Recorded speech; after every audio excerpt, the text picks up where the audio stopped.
Olá, meus amigos, tudo bem? Eu sou Paulo Portinho e eu queria falar hoje sobre o filme que eu considero o mais bem feito e o mais importante sobre a crise de 2008, apesar de ter alguma agendazinha pró-regulação, etc., antiliberalismo econômico e tal.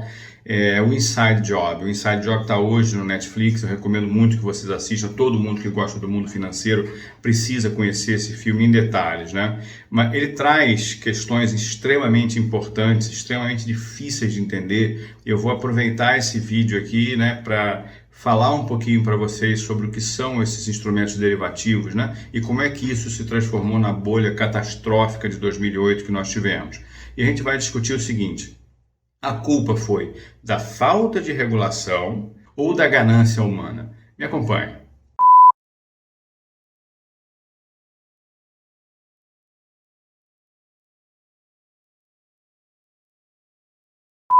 O filme começa contando um pouquinho da história da Islândia, né? Em maio de 2008, um pouquinho antes da Islândia colapsar como país, eu encontrei alguns investidores islandeses em Ljubljana, na Eslovênia. Eu lembro do presidente da Associação Dinamarquesa de Investidores, né? A Dinamarca de 5 milhões de habitantes tinha na época 1 milhão e 600 mil investidores, quer dizer, o Brasil na época tinha 500 mil investidores.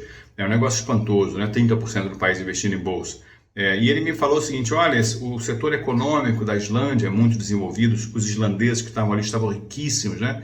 Eles tinham investido no sistema econômico deles, no sistema financeiro deles. E poucos meses depois o governo reestatizou todos os 3 bancos que eles tinham privatizado, se não me engano, nos anos 2000, e os bancos perderam, sei lá, 90% do valor, 78%, 80% do valor, de um dia só. Então o que aconteceu foi que os bancos islandeses eles tomaram muito crédito no exterior, internalizando o euro. Esse dinheiro foi emprestado para pessoas locais que compraram ativos no mundo inteiro. Só que a dívida do setor financeiro islandês em euro, ou seja, é uma dívida que ele não tem o dinheiro para pagar, ele não tem os recursos para pagar, o país não tem, era de 7 ou 8 vezes o PIB do país, não é? Seria como se o Brasil tivesse 15 trilhões de dólares de dívida em dólar. É óbvio que a gente não tem nem nada disso, nossa dívida externa é minúscula, né? Então isso aí fez com que o país quebrasse, foi um litígio gigantesco com investidores e fundos de pensão da Inglaterra, da Suécia, etc. Foi uma catástrofe. Essa história da Islândia é interessantíssima, que vocês vão ver que a Câmara de Comércio islandesa, ela pagava consultores de Harvard, de Princeton, de York University, para escrever artigos positivos sobre a Islândia, dizendo que é um país seguro, um país desenvolvido, já se adaptou à desregulamentação financeira, etc. E nesse ponto começa a primeira questão do conflito de interesses, né? A gente tem tem os engenheiros, tem um chinês falando no filme que fala sobre engenheiros que na época da cortina de ferro vendiam o seu serviço para a indústria bélica, e com o fim da cortina de ferro começaram a oferecer os seus serviços para o sistema financeiro. Então, caras muito brilhantes, a maior parte dos meus amigos que formam engenharia comigo na PUC, a maior parte deles foi para o mercado financeiro, tá certo? E o cara vendia aquela capacidade técnica dele para construir produtos maravilhosos. O cara era brilhante em estatística, brilhante em probabilidade, quer dizer, o cara conseguia construir grandes produtos financeiros como Credit Default Swap, como Collateralized Debt Obligation, CDO, que está no vídeo que eu indiquei para vocês aqui embaixo, que realmente vale a pena ler, né? E esses caras foram criando instrumentos financeiros inteligentes. Realmente, os derivativos, eles usados adequadamente, eles reduzem espantosamente o risco, reduzem o custo de produção, aumentam a previsibilidade, né? Todo mundo usa derivativos, pessoal. Todo mundo usa derivativo para fechar preço, para evitar oscilações, etc. Toda empresa pequena, exportadora de commodities do Brasil usa isso. Então, evidentemente, não é um instrumento o problema. O problema é o uso do instrumento. É o primeiro ponto de conflito de interesse que ele coloca no filme, que é uma coisa que a gente está vendo agora, inclusive na Covid, né? A gente tem centenas, talvez milhares de artigos sendo escritos sobre remédios, etc., sobre tratamentos, sobre vacina e tudo. E assim, a pessoa que está escrevendo, por exemplo, os artigos da vacina são pessoas que trabalham no laboratório da vacina, né? E esse é um dos problemas que foi colocado nesse Inside Job, que esses consultores, eles têm interesse, eles recebem dinheiro dos bancos para fazer consultoria para eles dentro do Congresso. E eles se vendem como professores eméritos de Harvard, de Princeton, como professores eméritos da New York University, etc. Esse conflito de interesse é mostrado ao longo do filme inteiro, né? Mas não é só isso.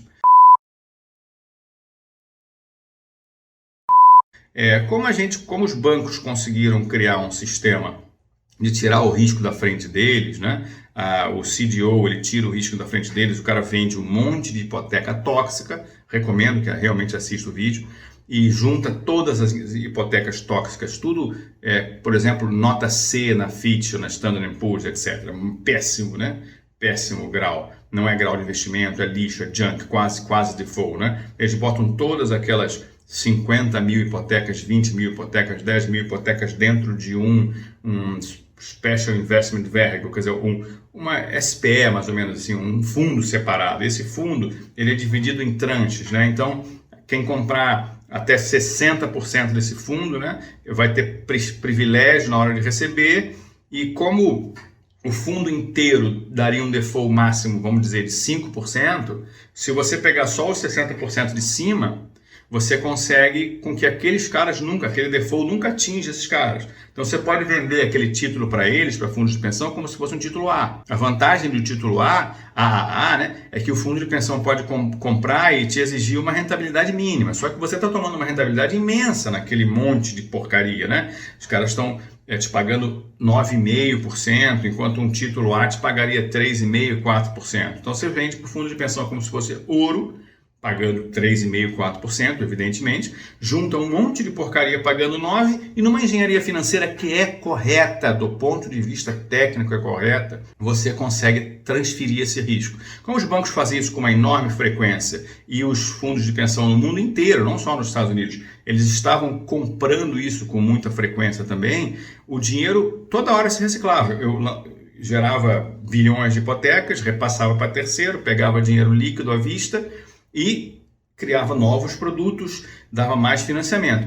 E o problema é que para desovar essas hipotecas, né, você começou a fraudar dois lados. Você não consegue mais achar pessoas que tenham capacidade de pagamento. Então você começou a procurar imigrantes ilegais, por exemplo, fraudando documentação. Quer dizer, percebe que não é o derivativo que está fraudando a documentação. Não é a estrutura que o engenheiro financeiro criou. O cara frauda a documentação, diz que o sujeito tem emprego, o cara não tem emprego. Aquele cara vai pagar uma hipoteca baixinha, né, por 2 anos, que essa era a técnica que eles faziam. Quando passava do terceiro ano, a hipoteca disparava e o sujeito entregava o apartamento, o imóvel. Ou, se o imóvel tivesse dobrado de valor, ele refinanciava, que foi o que aconteceu de 2001 até 2005, 2006, os imóveis aumentando de valor 50%. Então, quando chegava no momento que você não conseguia mais pagar, você refinanciava, né? Como o banco estava pegando um ativo que valia $200 mil, agora vale $400 mil, para o banco, aparentemente, seria do interesse dele. O que aconteceu é que, além disso, você também fraudava os pacotes de derivativo que você vendia para os outros bancos. Você passava para eles uma ideia de que aquele VaR, né, aquele Value at Risk, ou seja, aquele risco máximo de volatilidade daquele negócio era pequeno e você nunca iria perder dinheiro. Então, o que você vai perceber no filme, se você tirar aquela visão anticapitalista, pró-regulação, vamos fechar, é que as pessoas são especialmente ruins. As pessoas são especialmente vendidas, né? Tem um caso que eles relatam no filme, que eu peço que vocês prestarem atenção. O chefe lá de um bancão, acho que do Goldman Sachs, entrou no governo, né, como principal secretário do Tesouro, etc. Acho que foi Goldman Sachs, eu realmente não lembro. É o Henry Paulson. E ele, no momento em que a AIG quebrou, a AIG teria que pagar para os bancos de investimento, se não me engano, $60 bilhões por conta dos credit default swaps que eles tinham comprado contra ela. Ela vendeu aquele seguro, os caras estavam segurados contra aquilo, deu default, ela tinha que pagar. A AIG ia quebrar. O que eles fizeram? O governo americano tomou a AIG para si, injetou uma fortuna, dinheiro público, dinheiro do taxpayer, né, dinheiro do contribuinte, e esse pessoal que é ligado a banco obrigou a AIG a pagar tudo que a AIG devia 100%, sem centavos por dólar, ou seja, sem desconto nenhum que ela devia. Acho que o Goldman Sachs tinha 13 ou 14 bilhões de dólares para receber, ele recebeu integral. Quando numa situação em que o governo não estaria lá, ou que o governo estava com interesse na própria empresa e no próprio governo, na empresa que ele tomou na AIG, ele jamais deixaria de negociar com os bancos, tá certo? Para pagar muito menos. Foi exatamente quando o Lehman Brothers quebrou, o leilão lá dos ativos que sobraram do Lehman Brothers pagou 10 centavos por dólar. Então, quer dizer, algumas pessoas compraram aqueles recebíveis do Lehman ali por 10 centavos. Mas na prática, o que a gente sabe que acontece é que pessoas ligadas à indústria podem sequestrar, isso principalmente nos Estados Unidos, né? Podem sequestrar o governo, né? Algumas pessoas chamam o governo de Government Sachs, né? Brincando com Goldman Sachs e Government, governo. Tem outros filmes da crise de 2008 que falam isso. Então, o sequestro das agências, o sequestro das agências de risco, né? Que são, de fato, a ganância do cara que estava vendendo a hipoteca ali para um sujeito que não tinha condição de pagar, de toda essa desconstrução que aconteceu, não é assim, mas veja, o derivativo permitiu isso. Mas o derivativo permitiu isso porque ele é bom. Porque ele realmente transformou um monte de porcaria em metade de coisa boa. Porque isso é essencialmente estatístico. Se a volatilidade não tivesse subido demais, se o risco não tivesse subido demais, se a inadimplência não tivesse subido demais, porque as pessoas fraudavam na ponta.